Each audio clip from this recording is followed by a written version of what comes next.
Ajay, thank you. It is time for Motivation Monday. Today we're talking about the power of community. Leadership expert and trainer Pete Blank joins us now. He's also an author and public speaker. There he is, right there. Easy for you to say. Yeah, well, easy for me to say.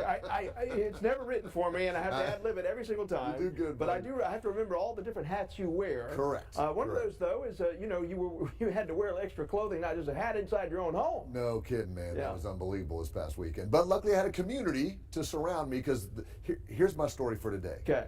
I have a gas fireplace that wasn't working. Right. I was about to call a person to come out and fix it. And I thought, well, let's go on to my Facebook community, my neighborhood and all that. Okay. Within about an hour, I had 12 responses of, you don't need to call somebody, here's the quick fix. And it got me thinking about how just community in general can help you get stuff done. And how can we use that for Motivation Monday? Well, I mean, the first thing is, some people don't like social media, but there is a social media community, there's an in-person community, and so all these different types of communities are important. So whether it's a group maybe it's a church community or a neighborhood community or a professional community, they're there. So don't try to go through life on your own. Nobody can get through life on their own. You have to have community around you. That is one of the good things about that social media. There's some positives to that. Absolutely, and the great thing is, I like when communities can build into me and put stuff into me. So if I don't know how to do something, if I'm having a bad day at work, if you have someone pass away in your family,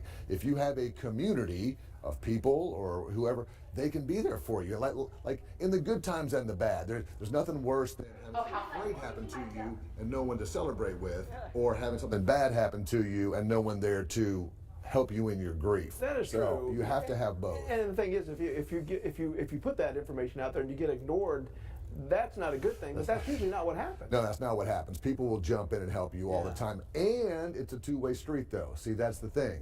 You can't just expect from your community but not give back into it.